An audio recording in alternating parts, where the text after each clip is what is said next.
AM న్యూస్కి స్వాగతం.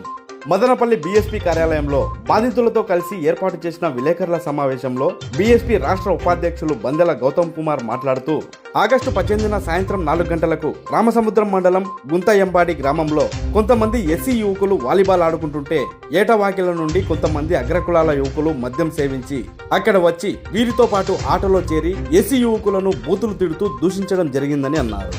ఎందుకు దూషిస్తున్నారని మాట్లాడిన యువకులపై వాళ్ళు అందరూ దాడి చేయగా పెద్ద మనుషులు వచ్చి వాళ్ళు తాగేసి ఉన్నారు, ఎందుకు వాళ్లతో గొడవ, ఏమనుకోవద్దండి, ఎవరి ఊర్లకు వాళ్ళు వెళ్ళిపోండి అని చెప్పి అక్కడి నుంచి పంపడం జరిగిందని అన్నారు. సాయంత్రం 6 గంటల సమయంలో ఎంబాడి గ్రామంలోకి వెంకటరమణ, అమర్నాథ్ రెడ్డి, కిషోర్ కుమార్ రెడ్డి, మహేష్ రెడ్డి, అమృత్, శివానందులు తమ బైకులపై వచ్చి నానా దుర్భాషలాడారని అన్నారు. కుటుంబ సభ్యులు అడ్డు వచ్చినా నిలపలేదని, కానిస్టేబుల్ సంఘటనా స్థలానికి వచ్చి ఆయనను నివారించిన పోలీసుల మాట వినకుండా అగ్రకులాల యువకులు పోలీసులపైన తిరగబడ్డారని అన్నారు. అనంతరం రామసముద్రం ఎస్ఐ రంగప్రవేశం చేయడంతో అక్కడి నుంచి అగ్రకులాల యువకులు పరారైనట్లు తెలిపారు. ఈ ఘటన జరిగి 4 రోజులు గడుస్తున్న అగ్రకులాల యువకుల్ని అరెస్టు చేయలేదని స్థానిక మదనపల్లి డీఎస్పీ కొండయ్య నాయుడుకు ఫిర్యాదు చేశారు. అయితే అగ్రకులాల యువకులను అరెస్టు చేయలేమని, దాడి చేసిన వారికి ఆ సెక్షన్లు వర్తించవని సమాధానం ఇచ్చారని బాధితులు వాపోతున్నారని అన్నారు. ఈ విషయమై బందెల గౌతమ్ కుమార్ డీఎస్పీని నిలదీశారు. బాధితుల పక్షాన నిలబడాల్సిన డీఎస్పీ నిందితుల పక్షాన నిలబడడం సరికాదని అన్నారు. స్థానిక ఎమ్మెల్యే షాజహాన్ బాషా బాధితులతో మాట్లాడి న్యాయం చేస్తానని చెప్పడం పట్ల హర్షం వ్యక్తం చేశారు. ఆ అగ్రకులాల యువకుల్ని అరెస్టు చేయని పక్షంలో పెద్ద ఎత్తున నిరసన కార్యక్రమాలు చేపడతామని, అదేవిధంగా డీఎస్పీ తమ వ్యవహార శైలి మార్చుకోకపోతే కోర్టులకు వెళ్తామని గౌతమ్ కుమార్ హెచ్చరించారు. మా పేరు అంజమ్మ, మాది గుంతయంబాడి గ్రామము. మా పిల్లలు చెరువులో వాలీబాల్ ఆడుకుంటుంటే ఆటలాడుకుంటా ఏరే వనగానికి అనే వాళ్ళు వచ్చి మా పిల్లల్ని తిట్టిన్నారు. తిట్టేపాటికి ఏమన్నా మీకు గొగ్గు మాట్లాడుతున్నారు అని చెప్పేసి మా పిల్లలు అడిగితే ఏమన్నా మీరు మాట్లాడేది అని చెప్పి మా పిల్లల్ని కొట్టినాడు. కొట్టిన తర్వాత మా పిల్లలంతా చేరి మళ్ళీ మా ఇంటానికి వాళ్ళకంతా ఫోన్లు చేసి రమ్మని చెప్పారు. సరే అని చెప్పేసి మేము ఇంకా వాళ్ళు ఊరిని ఇంకా ఇంకొక ఆయన వచ్చి పెద్ద మనిషి వచ్చి అమ్మ మా పిల్లలకి తప్పు, మేము తోడుకొని పోతాం, మీరు వెళ్ళండి ఇంటికి అని చెప్పి మమ్మల్ని ఇంటికి పంపించేశారు. మేము ఇంటికి వచ్చి భోజనం చేసుకుంటా అంటే ఇంటికి వచ్చి 6 బండ్లలో వచ్చి మా ఇంటి మీద దాడి చేశారు. మా పిల్లోడు మిద్ది మీద నీళ్లు పడతా అంటే ఈ బండి వాడు ఎక్కడ పోయినాడు అని చెప్పి అడిగారు. లేదన్నా మా పిల్లోడు మా మరిది ఏమో చెప్పండి అని చెప్పి నేను అడుగుతుంటే ఆయాలకు మా బాబు మిద్ది మీద పైన లేసేపాటికి అక్కడున్నాడు రాండవాడు అని చెప్పేసి పట్టుకొని ఈడ్చుకొని వచ్చాడు. తలుపులు తనతా అంటే మా బాబు పైకి లేచిన తర్వాత పట్టుకొని వచ్చినారు. పట్టుకొని వచ్చి కంకర్లో వేసి కొడుతుంటే నేను అడ్డం పోయినాను. నేను అడ్డం పోయేపాటికి నన్ను కొట్టి నువ్వెందుకు మాట్లాడుతున్నావు నువ్వు అని చెప్పేసి గలీజ్గా తిట్టేసి లంచ్ చేసినాలి అని చెప్పి అడిగి మళ్ళీ నేను అడ్డం పోయేపాటికి నా చీర జాకెట్ అంతా పట్టి చింపేసి అదంతా చేస్తుంటే మా అత్త అడ్డం వచ్చింది. మా అత్త అడ్డం వచ్చిన తర్వాత మా అత్తని చెంపలకి కన్నా కొట్టేసి మళ్ళీ నా కొడుకులంతా ఏం చేస్తారు, మీ ఇల్లు ఉండేది మగవాళ్ళు కదా కొద్దియాలా అని చెప్పి అడిగేసి అవంతా అది మాట్లాడినారు.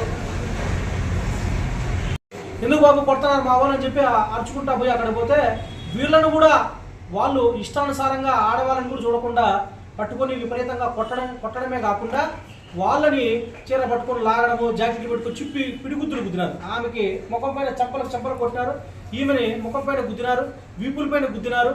అది ఏమని అడ్డగించినటువంటి ప్రతి ఒక్కరిని విపరీతంగా మద్యం సేవించి అగ్రకులాలకు సంబంధించిన యువకులంతా కూడా ఒక ఎస్సీ మాలపల్లిలోకి వచ్చి మగ పిల్లలను కొట్టి అడ్డం వచ్చినటువంటి ఆడవాళ్ళని ఇష్టానుసారంగా కొట్టి ఆమె మాటలోనే వినండి ఏం మాట్లాడుతుంది, ఆమె మాటలోనే వినండి, చీర జాకెట్ పట్టి పెరిగి కొట్టిన సందర్భం మొత్తం ఊరంతా చూశారు. వాళ్ళ సామాజిక వర్గం ఏదైతే ఎంబాడి గ్రామంలో ఉన్నటువంటి కాపులు అంటే రెడ్లు వాళ్ళు కూడా ఇవి చూసి అక్కడ వచ్చినటువంటి పోలీసులు కూడా ఇదే విషయం చెప్పడం జరిగింది. తర్వాత గొడవ జరిగి అంతా కొట్టి కొంతమంది పెద్ద మనుషులందరూ వచ్చి దాన్ని అడ్డగించే ప్రయత్నం చేస్తే ఊరి రచ్చబండలు అంటే ఎంబాడి గ్రామం ఆ మాలపల్లికి సంబంధించిన ఆ రచ్చబండ మీద కూర్చొని వాళ్ళు విపరీతంగా కులం పేరు పెట్టి దూషించి రాండ్రా మీ ఇంట్లో మొగోళ్ళు లేరు, మేము మీతో కాపురం చేస్తాం, లంజల్లారా ఇట్లాంటి అనేక గలీజు మాటలతో మాట్లాడి నానా బూతులు మాట్లాడితే కానిస్టేబుల్ అక్కడ చేరుకుంటే కానిస్టేబుల్ మీద కూడా తిరగమన్నారు. వాళ్ళు మధ్య మత్తులో తిరగబడి కానిస్టేబుల్ మాట కూడా వినలా. తర్వాత ఎస్ఐ జీప్ వేసుకొని వచ్చిన తర్వాత ఎవరి పాటికి వాళ్ళు వెళ్ళిపోయినారు. ఇది తిరిగిన సంఘటన. నేను ఇదే విషయమే ఆ రోజు మరుసటి రోజు వరకు కూడా కేసు కట్టకపోతే స్థానిక పోలీసు వాళ్ళతో మాట్లాడి సబ్ ఇన్స్పెక్టర్ గారితో మాట్లాడితే ఆ రోజు కాకుండా మరుసటి రోజు నైటు వాళ్ళు కేసు ఎఫ్ఐఆర్ చేయడం జరిగింది. ఇప్పటికీ ఆదివారం ఈ సంఘటన జరిగితే ఈరోజు ఏం వారం? ఈరోజు గురువారం. ఆదివారం రోజు ఎస్సీ మాల కులానికి సంబంధించిన ఆడవాళ్ళని ఊరిపైన పడి తాగి ఇష్టానుసారం ఆడవాళ్ళని కొట్టి వాళ్ళ చీర జాకెట్లు పెరిగి వాళ్ళని కొట్టి పిల్లలను కొట్టి నేను మళ్ళీ చెప్తా ఉన్నా, నిజంగానే వాళ్ళు ఏదో గొడవ జరిగిందని ఆడ జాకెట్లు చెప్పినారు చీరలు చెప్పినారు, ఇది కాదు వాస్తవం. మీరు ఎవరైనా సరే మీడియా మిత్రులు కావచ్చు, పోలీసు వాళ్ళు కావచ్చు, కామన్ పర్సన్స్ కావచ్చు, ఎవరైనా సరే ఆ ఊరికి వెళ్ళి వాళ్ళ కులానికి సంబంధించిన వాళ్ళని అడగండి. ఇది జరగకపోతే కేసు విత్డ్రా వీళ్ళ దగ్గర మేమే విత్డ్రా చేయించేస్తాం. ఒకవేళ నిజంగా జరిగి ఉంటే ఈ రోజు కూడా వాస్తవం అయినప్పటికీ ఈ రోజు కూడా వాళ్ళని అరెస్ట్ చేయకపోవడం నిజంగా చాలా బాధాకరం.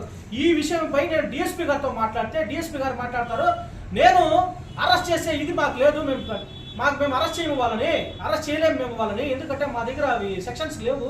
నేను 74 సెక్షన్ అవన్నీ పెట్టాం కానీ దాని కింద అరెస్ట్ చేయడానికి లేదని చెప్తాను. డిఎస్పీ గారికి నేను చెప్తా ఉన్నా, ఆయన ఎంత కుల వివక్షతో మాట్లాడుతున్నారంటే మదనపల్లి డిఎస్పీ ఆయన కేవలం ఆయన అగ్ర కులాలకు సంబంధించిన ఆడవాళ్ళ పైన దాడులు జరిగి ఉంటే నేను చెప్తా ఉన్నా, కమ్మారెడ్ల ఊళ్ళల్లోకి వెళ్ళి మాలమాదిగలు కానీ ఎస్టీలు కానీ బీసీలు కానీ ఎవరన్నా పోయి వాళ్ళని కొట్టి వాళ్ళ ఆడవాళ్ళ పైన వాళ్ళ జాకెట్లు చింపి చీరలు వీరికి కొట్టి ఉంటుంటే నిజంగానే డిఎస్పీ విధంగా మాట్లాడేవాడా?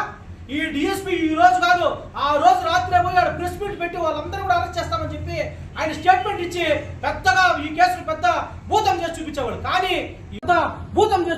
కానీ ఈ రోజు దెబ్బలు తిన్నోళ్ళు ఎవరు, అవమానపడ్డోళ్ళు ఎవరు? వాళ్ళు మాల కులానికి సంబంధించిన వాళ్ళు. కాబట్టి మీ ఇష్టానుసారం ఈ రోజు కూడా అరెస్ట్ చేయకుండా మాట్లాడుతున్నారు. డిఎస్పీకి నేను చెప్తా ఉన్నా 74 ఆఫ్ బిఎన్ఎస్ అని చెప్తాను, అది మాడిఫికేషన్ ఆఫ్ 354 ఐపీసీ.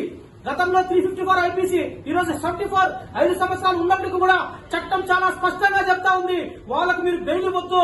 వాళ్ళు అరెస్ట్ చేసి జడ్జి ముందర ప్రవేశపెడితే జడ్జి విచారించి ఆయన బెయిల్ ఇస్తే ఇవ్వచ్చు, లేకపోతే ఇవ్వకపోతే ఆయన రిమాండ్ చెప్పొచ్చు అని చెప్పి చట్టంలో చాలా స్పష్టంగా ఉంటే మీరు ఏ ఉద్దేశంతో ఈ రోజు ఈ విధంగా మాట్లాడుతున్నారు డిఎస్పీ అని చెప్పి నేను డిఎస్పీకి సూటిగా ప్రశ్నిస్తా ఉన్నా. ఇదే విషయంపై ఎస్పీ గారితో కూడా మాట్లాడడం జరిగింది. ఎస్పీ గారు కొన్ని వాస్తవాలు నాతో మాట్లాడాడు. ఎస్పీ గారు కూడా నేను ఖచ్చితంగా విన్నవించిన, ఖచ్చితంగా వాళ్ళని అరెస్ట్ చేయకపోతే మాత్రం ఖచ్చితమైనటువంటి తీవ్రమైన పరిణామాలు ఎదుర్కొంటుంది. మేమైతే ఎట్టి పరిస్థితుల్లో వదిలే ప్రసక్తి లేదు. మా ఆడవాళ్ళు ఏదైతే ఈ మాదిగా ఎస్టీ బీసీలు మా ఆడవాళ్ళు మాన ప్రాణాలు మాలంటే మేము అంత తక్కువ చూపులో మేము ఎక్కడ కూడా లేము. భారత రాజ్యాంగం ఉంది. మీరు కాకపోతే డిఎస్పీ కాకపోతే ఎస్పీ గారు ఉంటారు, తర్వాత కోర్టు ఉంటాయి, హైకోర్టు ఉంటాయి, సుప్రీంకోర్టు ఉంటాయి. మా ఆత్మ గౌరవాన్ని కాపాడుకోవడానికి మేము ఎంత దూరమైనా పోతాం, దీన్ని వదిలే ప్రసక్తే లేదని చెప్పి సందర్భంగా తెలియజేస్తా ఉన్నా. డిఎస్పీ గారికి నేను చెప్తా ఉన్నా, మీరు అరెస్ట్ చేయకపోతే మాత్రం నాకు మాకు ఈ సందర్భంగా ఒక చిన్న విషయం కూడా చెప్తా. కాంశీరామ్ గారు మా నాయకుడు అధినాయకుడు బహుజన సమాజ్ పార్టీ వ్యవస్థాపకులు ఒక మాట చెప్తా ఉన్నారు. గతంలో మా పెద్దవాళ్ళు చెప్తా ఉంటారు ఆ మాట. కాంగ్రెస్ పార్టీ అంటే ఇప్పుడు వైఎస్ఆర్ కాంగ్రెస్ పార్టీ, గతంలో కాంగ్రెస్ పార్టీ అంటే రెడ్డి కమ్మ పార్టీ అంట, తెలుగుదేశం పార్టీ అంటే కమ్మ రెడ్ల పార్టీ అంట. అదే విధంగా ఈయన ఈ రోజు ఆయన తెలుగుదేశం ఆయన మద్దతుదారుడో లేకపోతే ఇంకెవరు తెలియదు కానీ ఆయన అటు పక్కన అంతా కూడా రెడ్డి సమాజ వర్గాలకు సంబంధించిన వాళ్ళు. కాబట్టి మీరు అడ్జస్ట్ చేసుకుని మేము అరెస్ట్ చేయము, వాళ్ళు మేము ఒప్పుకోమంటే ఎటువంటి పరిస్థితుల్లో వదిలిపెట్టే ప్రసక్తి లేదు. డిఎస్పీ గారికి చాలా కుల వివక్ష ఉంది. మీరు మదనపల్లి కొత్తగా వచ్చినారు, మీరు దయచేసి నేను చెప్తా ఉన్నా, మీ కుల వివక్షని మీ ఇంట్లో వదిలేసి మీరు డ్యూటీలోకి వస్తే బాగుంటుందని చెప్పి నేను ఈ రోజు మీకు సజెషన్ ఇస్తా ఉన్నా. మీరు ఏదైతే నిజంగా మీకు కులవచ్చ లేదు, మేము అన్ని కులాలను సమానంగా చూస్తాం, మేము చాలా మంచి వాళ్ళము, చాలా గొప్ప వాళ్ళము, మేము డ్యూటీలో సమానంగా చూస్తామని ఉంటే నేను మిమ్మల్ని సూటిగా ప్రశ్నిస్తాను.